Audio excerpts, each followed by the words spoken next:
Hi കൂട്ടുകാരെ, ഈ അപ്സര എന്തിട്ട് തേങ്ങയ്ക്കാണ് ഈ ഇന്റർവ്യൂല് വന്നിട്ട് പറഞ്ഞുകൊണ്ടിരിക്കുന്നത്. പുള്ളിക്കാരി പറയുന്നുണ്ട് ബിഗ് ബോസ് ഹൗസിൽ നിന്ന് പുറത്തു വന്നതിന് ശേഷമാണ് ഞാൻ അറിയണത് ജിൻഡോയ്ക്കും ജാസ്മിനും ഈ പറയണ സീക്രട്ട് ഏജന്റ് ഈ ഋഷി മറ്റുള്ള ആളുകൾക്കൊക്കെ ഇത്രയും മാത്രം അർജുൻ ഇവർക്കൊക്കെ ഇത്രയും മാത്രം സപ്പോർട്ട് ഉണ്ടെന്ന് ഞാൻ അറിയണത്. എന്നോട് കുറെ ആളുകൾ ചോദിച്ചു എന്തുകൊണ്ടാണ് അപ്സര പോകുന്നത്, നല്ല രീതിയിൽ ഗെയിം കളിച്ച ഒരു വ്യക്തിയായിരുന്നല്ലോ എന്ന്. അപ്പൊ പുള്ളിക്കാരി പറയണത് എന്താന്ന് വെച്ച് കഴിഞ്ഞാൽ പുള്ളിക്കാരിക്ക് വോട്ട് കുറവായിട്ടാണ് പുറത്തേക്ക് പോന്നിട്ടുള്ളത്. പുള്ളിക്കാരിയാണ് ബിഗ് ബോസ് ഹൗസിൽ ജിൻഡോനെയും ജാസ്മിനെയും മറ്റുള്ള ആളുകളെ കാട്ടി നല്ല രീതിയിൽ ഗെയിം കളിച്ച ഒരാളാണ്. ജിൻഡോയ്ക്കും ജാസ്മിനും പുറത്തുള്ള ആളുകൾക്കൊക്കെ നല്ല രീതിയിൽ PR വർക്ക് ഉണ്ട്. ഈ പുള്ളിക്കാരിക്ക് മാത്രം PR വർക്ക് ഇല്ല. അപ്പൊ PR ടീമുകൾ നല്ല രീതിയിൽ പേടിച്ചിട്ടാണ് ഈ പറയണ അപ്സരനെ നോമിനേഷനിലേക്ക് വന്നപ്പോ വോട്ട് കൊടുക്കാതെ പുറത്താക്കി എന്നുള്ള തരത്തിലാണ് പുള്ളിക്കാരി പറഞ്ഞുകൊണ്ടിരിക്കുന്നത്.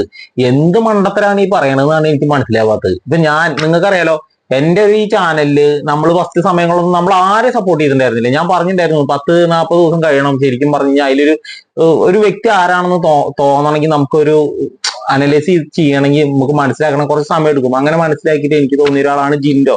ഇപ്പൊ ജിൻഡോന്റെ ആരെങ്കിലും എനിക്ക് 1 രൂപ തന്നതായിട്ട് ഇതിലുണ്ടെങ്കിൽ നിങ്ങൾക്ക് ഇതിൽ മെൻഷൻ ചെയ്യാം, അല്ലെങ്കിൽ കമന്റ് ചെയ്യാം, എന്ത് വേണമെങ്കിലും ചെയ്യാം. അപ്പൊ എനിക്കൊരു വ്യക്തിനെ ഇഷ്ടപ്പെട്ടിട്ടാണ് ഞാൻ ഫുൾ സപ്പോർട്ട് കൊടുക്കുന്നത്. എനിക്ക് ഒരു PR-ന്റെ രീതിയിലല്ല ഞാൻ സപ്പോർട്ട് കൊടുക്കുന്നത്. അപ്പൊ ഈ അപ്സര എന്ത് പൊട്ടത്തരാണ് ഈ വിളിച്ച് പറഞ്ഞുകൊണ്ടിരിക്കുന്നത് ഞാൻ ആലോചിച്ച് പോവാണ് സുഹൃത്തുക്കളെ. അപ്സരയ്ക്കും എന്താ പറയാ, കട്ടവനെ കിട്ടിയില്ലെങ്കിൽ കണ്ടവനെ പിടിക്കുക എന്നുള്ള പറഞ്ഞ പോലത്തെ ഒരു കേസാണ് അപ്സര ഈ പറഞ്ഞിരിക്കുന്നത്. ഒരു പറയണതിനോടും ഈ ഒരു ഒരർത്ഥമില്ലാത്ത തരത്തിലുള്ള സംസാരമാണ് സംസാരിച്ചുകൊണ്ടിരിക്കുന്നത്. എന്തിനു വേണ്ടിയിട്ടാണോ ഇങ്ങനെ കിടന്നിട്ട് പറയുന്നതെന്ന് അറിയില്ല.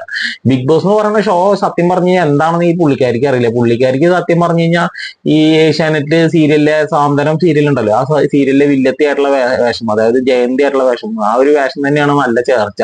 അങ്ങനെയുള്ള വല്ല കഥാപാത്രങ്ങൾ ഉണ്ടെങ്കിൽ അതിൽ പോകണമാണ് നല്ലത്. ഒരിക്കലും ഇങ്ങനെയുള്ള ഫാമിലി എന്റർടൈൻമെന്റ് ഷോയ്ക്കൊന്നും ഒരിക്കലും വന്നേക്കല്ല എന്റെ പൊന്ന അപ്സര. ഇമാതിരി ബെഡായി തള്ളി വിടുമ്പോ ഞങ്ങൾക്ക് അത് കണ്ടിരിക്കാൻ പറ്റണില്ല.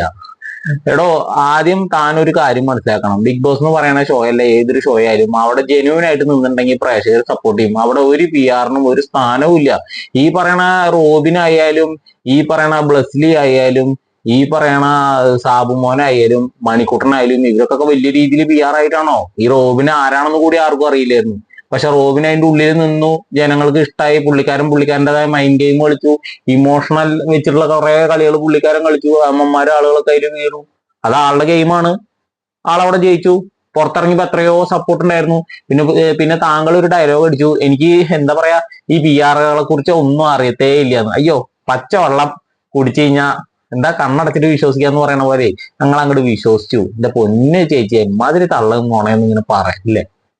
കേൾക്കുമ്പോ സത്യമാണെന്ന് തോന്നണ തരത്തിലുള്ള ഒരു തള്ളൊക്കെ തള്ളു. PR എന്താണെന്ന് അറിയാത്ത ആളാണല്ലോ ബിഗ് ബോസിൽ പോണത്. അയ്യോ അയ്യോ അയ്യോ, വിശ്വസിച്ചവർക്ക് അടിയിൽ നിന്ന് കമന്റ് ചെയ്തിരിക്കുന്നത്. അപ്പൊ പുള്ളിക്കാരി പറഞ്ഞു വരുന്നത് ജിൻഡോനും ജാസ്മിനും PR-ഉം കാര്യങ്ങളൊക്കെ നല്ലപോലെ ഉണ്ട്, പുള്ളിക്കാരി അവിടെ നിന്ന് പോകേണ്ട ആളല്ല എന്നുള്ള തരത്തില് വെച്ചടിച്ച് ഇങ്ങനെ വരുന്നുണ്ട്. നടക്കട്ടെ. എന്തായാലും നിങ്ങളുടെ അഭിപ്രായം താഴ്ന്ന് കമന്റ് ചെയ്യുക. ഞാൻ ഇതിനെക്കുറിച്ച് ഒരു 10 വീഡിയോയിൽ റിയാക്ട് ചെയ്തിട്ട് വരും. എനിക്ക് പുള്ളിക്കാരുടെ ഈ ഇന്റർവ്യൂ എനിക്ക് അങ്ങോട്ട് തീരെ ഇഷ്ടമായിട്ടില്ല. അതായത് ഒന്നും അറിയാണ്ട് വെറുതെ വായി തോന്നിയത് കോതയ്ക്ക് പാട്ടെന്ന് പറഞ്ഞ് വിളിച്ചു പറഞ്ഞുകൊണ്ടിരിക്കുകയാണ്. കുറച്ചെങ്കിലും ഒരു ഇതുണ്ടായിരുന്നാണ് പുള്ളിക്കാരിയോട്, പക്ഷെ പുള്ളിക്കാരി തന്നെ അത് കളഞ്ഞതാണ്. എങ്ങനെ പെരുമാറണം, എങ്ങനെ സംസാരിക്കണം എന്നുള്ള ഇതൊന്നും പുള്ളിക്കാരിക്ക് സത്യം പറയാൻ ബിഗ് ബോസ് ഹൗസിൽ അറിയില്ല. ജിൻഡോനെ കുറ്റം പറയാൻ വന്നിരിക്കുന്നത്. ജിൻഡോനൊക്കെ അവിടെ നല്ല ഗെയിമറാണോ, നല്ല ഗെയിം കളിച്ചിട്ട് തന്നെയാണ് പുള്ളിക്കാരി ഇപ്പോഴും അവിടെ നിന്നുകൊണ്ടിരിക്കുന്നത്. അല്ലാതെ വെറുതെ മാങ്ങ പറിച്ചിട്ട് ആ മാങ്ങ മരത്തിന് മുകളിൽ നിന്ന് കടിച്ചു തിന്നിട്ട് തുപ്പിക്കളയല്ല. കഷ്ടപ്പെട്ടിട്ട് തന്നെയാണ് ഇത്ര ദിവസം അവിടെ നിന്നുകൊണ്ടിരിക്കുന്നത്. PR ആണ് അത്ര PR.